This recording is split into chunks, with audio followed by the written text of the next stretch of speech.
Thank you. Eric, we've discussed this a little bit, but I want to go ahead and make it a public statement, public request. For the last however many years, we have received federal and state dollars to exercise pandemic. And here we are, weeks into this thing, and we're still having a hard time getting basic answers, the answers to the questions that the citizens are asking.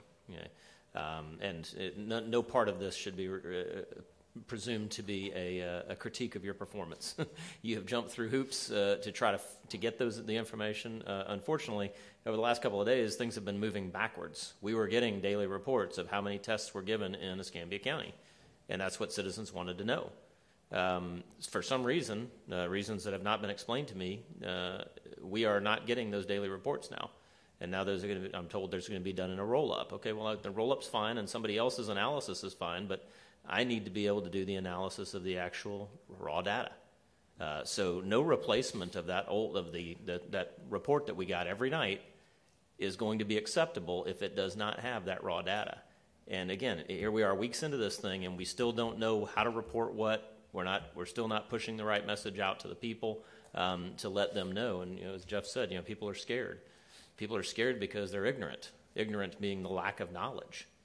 We owe them the information. So I need to know, what did we do? How did we, over the last 4 years, I would like to see some assessment of how we spent those federal and state pandemic exercise dollars, and what was the end result of that? Where's the plan that should have come from that should have told us that we needed this information?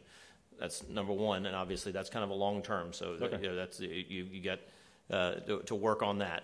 The other thing is, though, these new reports, the roll-up reports, that's not satisfactory. I need to know how many. It's very simple questions. How many tests were given in Escambia County? How many collections were done? Specimen collections, okay. Specimen collections each day in Escambia County. Okay. Along with that should also be a statement of how many test results we got each day. And then from that, how many were negative, how many were positive, how many are hospitalized and deceased. That's your track record. That's your basic dashboard gauge for this, for citizens to be able to step away from the fear and replace it with fact. So those are the things that I'm really looking for out of the daily reporting, and I don't think that's too much to ask on behalf of the citizens. And I'd like to see that. If you are not getting the kind of cooperation from the owners of that data, then I really need to know who is telling you that you can't have that. Yes, sir. Thank you, Commissioner. And for what it's worth, I agree with Commissioner Underhill. I think we should have that data. That doesn't seem unreasonable. There's one of the dashboards that we get from the state that had quantitative data in one of the corners of the report, where it had total tested today, total results today, all that, and we got that. We still get the report. It was included for a few days or 5 days or something, and then a portion of that just fell off that report. I mean, and I realize that's coming from the state of Florida, but I shared the frustration about that. I found that one comprehensive statewide part of data, the most valuable part of that report, and then it was eliminated, or it was diminished greatly from it, which is not your fault. But okay. I share it, but I do share a considerable amount of exactly what Doug said. Commissioner May and then Commissioner Burgash. Thank you, Mr. Chairman. Mr. Gilmore, so Justin and Sandra Smiley, are they not reporting the testing daily? They were reporting daily. When did they stop? They really didn't stop. So what the hospitals did is they got together and they come up with this format, thinking it would be better. It would show more results of what you guys were looking for. The original report was just specimens collected. So we got specimens collected, but we didn't have positive, negative results and what's pending. So they figured that giving you the positive, negative results and cumulatively up till April 1st of where they've been for each facility is more in line with what you guys were looking for. So maybe it's just a misunderstanding. We do have a hospital call tomorrow where we can talk to these facilities and try to clarify some of this. I'm hearing what you want. I've got clear direction on where I need to go. Mr. Gilmore, and so because I have been privileged to Justin sending out those reports, so he's still sending them out, correct?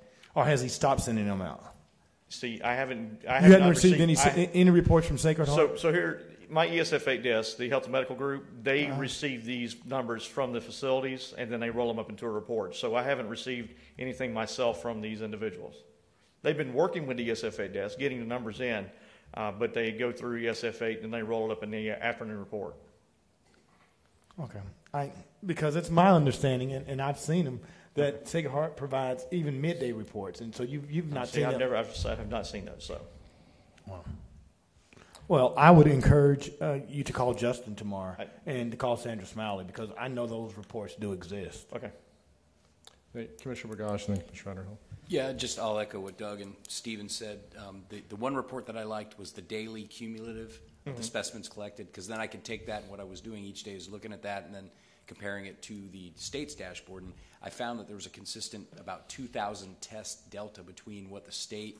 I guess the question I would ask, and I've asked this of just about everyone, including Mark Faulkner when he was on my coffee the other morning, was how come the state is reporting a lower number of tests taken? If everyone knows we've tested more than 3,000, they're right at 1,000 right now. Right. So there's that 2,000 test delta. I mean, I know that people are saying, well, we haven't got results back, but at least someone should communicate with them the total number of tests administered. Because there's just, there's that uncertainty of why is there 2,000 tests out there. And I know it's not your fault, but... So the numbers you were getting, the 3,000 was specimens collected? Correct. So the results are still 14 days from the laboratories coming back. So that's why that delta is right there, because I could tell you, we was telling you kind of real time each day how many tests cumulatively we have taken in Escambia County, but that didn't account for how many results have come back from the laboratory. And I know it's frustrating for everyone, but the concern that I have, and I think a lot of people share it, is if a patient goes in, I'm privy to at least one result that I'm aware of, and they got the results back within 2 days. But I guess my question is, even though it's a state law that they're supposed to report that simultaneously to the Department of Health, are the hospitals doing it? And so in your call tomorrow, you might ask that question. Okay. Are the patients being told, but then that information is stuck in a paperwork hamster wheel before it gets to the Department of Health? Is that what's causing the lag? Okay. Because I think the test results are starting to come back quick. Like I said, this one that I'm familiar with, they came back within 2 days. And Jeff, not to take up from Mr. Gilmore, but that is a Department of Health function. I mean, that's a governmental function of the Department of Health, and for the healthcare facilities to report that. And at the EOC, the health department has supposed to. Yeah, they're supposed to be set up there, so that information should be flowing down from the hospitals to Dr. Lanza to the Department of Health, and then that gets reported to the EOC, which can be given to the incident command. So that question is not to the hospitals, it's to the Department of Health, because that is a state function. Well, but what I'm hearing from the Department of Health, though, Commissioner May, is that they're indicating that on the dashboard when they get the results from the hospitals. So I don't know. Well, I mean, they reported, the Department of Health reported today that we had 1,000 new cases in the state of Florida, 144 deaths, and that information had to be coming from somewhere cumulatively. That's from all 67 counties. Well, and so what I'm saying, and Jeff, not cutting you off, it's not the hospital's function; it's the Department of Health to get that from the hospitals. Well, I don't know. I think someone. Okay, so explain how that process works. Is he correct? Does the health department come in and ask for the information from the hospitals? Or see, the memo that we got last week that I read said that the hospitals are supposed to provide it to the Department of Health simultaneously. I thought it was only positives that they had to report. Right, that was positives. Positives. They have to report the positives. They don't have to report the number of tests taken. So I think the 1,000 that you're seeing is what DOH has done. So we may have actually done 4,000 if we've done 3,000 from the hospitals and 1,000 from DOH. But if they had the right number out, it's No, I agree, but they're reporting what they've done. So I don't think the hospitals have reported to DOH the number of tests taken and how many negative, because the DOH says they've only got 3 tests that are outstanding right now. I mean, it said, so 3 awaiting testing, or That's so exactly right. But it could be for the tests that they've taken. Yeah. Well, as you see, there's a lot of confusion among the data. If we're confused up here and we're living it every day 24/7, imagine the average person out there trying to keep score on the tally sheet. So it's not your issue, but maybe we all learn a lesson here, and maybe there's a way to make it better. But I just know right now, if you go to the state's Department of Health site, it says total tests Escambia County, and it's just over 1,000 over right 1,000, now. yes. But we know we've conducted thousands, over 3,000. We have sampled over thousands, yes, 3,000. So yes. Anyway, I don't know how to fix that. Is that dashboard where it says tests? Should that actually say results? It should say results. Yes, those are results back from the laboratories. So rather than what we're considering tests, because they're test given, the state, that column is actually representing results. Is that? That's my understanding, yes, from private, commercial, and state laboratories. Right. I can tell you, Jeff, I never understood that until right now. If that's what they're saying, then that changes. I mean, that changes my perception of the data we get from the state. When it says test, I as a layperson, I consider that test conducted. That's what I would think that means. Yeah. But it actually looks like if that matches results, then. But it can't be results. And Mr. Chairman, just for a little clarification, it can become very confusing because pre-screening can be considered a test, and then if you actually swab to a test kit, it could be a test, and then the results. So, I mean, you got to compare apples with apples and oranges to oranges and clarify exactly what are you calling a test, because a pre-screen can be a test. I mean, and you don't even come in for that test. And so I think that's why they're reporting positive. I mean, because you can get confused on test and pre-screen. Yeah, I think they need to standardize this and maybe make it a little more user friendly. Maybe, I don't know, because we're getting one number at a minimum. We're seeing a different. Well, you'd have to call the governor on that. At a minimum, more user friendly, because it is very confusing. It is confusing. Commissioner Underhill and Commissioner Bender. This is my second hit, and Commissioner Bender hadn't had one yet. Sure, I was just going to say, Jeff, I think those results were coming back a little bit quicker, but they've. It sounds like there may be a bump in the road coming up, in being able to turn those around as quick as they had been. So, I know they're working hard to get through that, but it may be that test results take a few days to get back. Is what I was told the other day, but they had almost cleared the backlog of tests and then ran into an issue. So, again, I mean, hats off to our medical professionals for, one, getting this drive-through testing set up that again, some places in the rest of the state don't even have. So, and here we are going on 2.5 weeks for having it. So, hats off to them. And Mr. Chairman,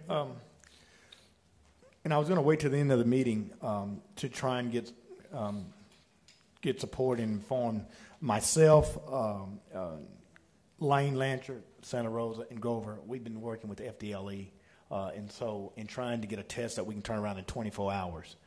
And so hopefully, Mr. Chairman, you will give me permission to work with the mayor and work with FDLE and try to get the Director Swearigan to give us the equipment that we can analyze personal sample collections within 24 hours. And so Lane and Grover and I are working with FDLE, and I just need to be able to communicate with him. Didn't want to talk to him until had permission from the board and the chairman to do that. Yeah, absolutely. And Janice, whatever resources Commissioner May needs, I would presume he's going to get them to be successful in that effort.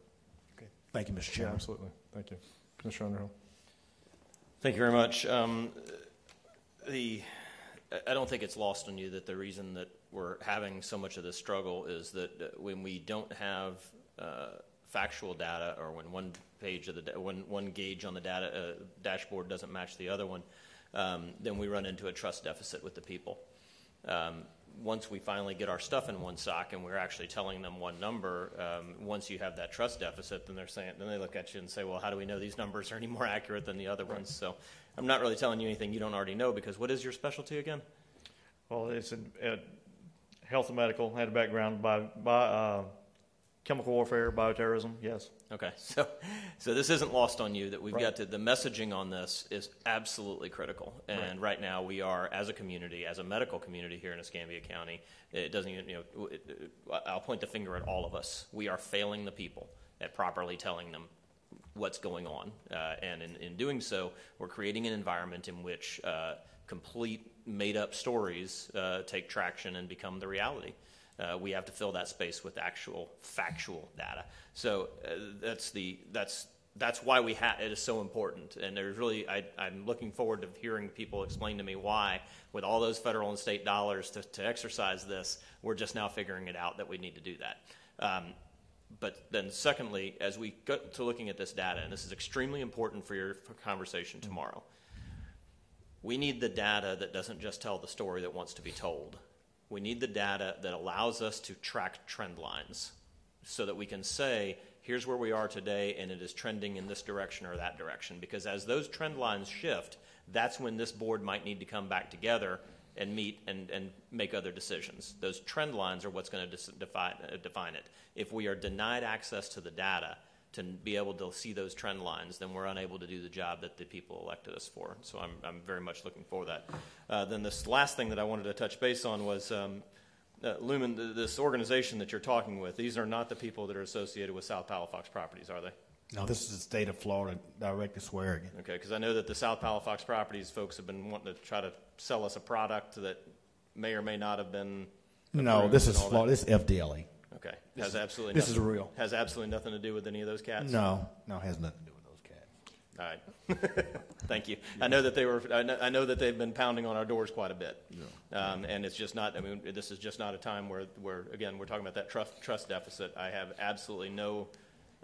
I would. No, this is the state of Florida. Okay, absolutely no way that I would be able to. FDLE has equipment that have analyzers for COVID-19. Okay. And I know, and I know where. And what we're trying to do, that they are getting those out, regardless they're going to go. But South Florida is grabbing at all of them. So we're trying to do a collective effort to get to Tallahassee to see can we get some for Pensacola. Yeah, they are the big bully in the financial room. So no doubt about it. So, and I'm glad to see that we're working on that. And I'll tell you, for myself, you'll have my complete support as long as we don't start getting into relationships with folks that have had. Well, I don't. Yeah, we're wanting the state to send them. We're not talking about spending any money. Outstanding. Thank you very much. That's all I have. Thank you, Mr. Chairman.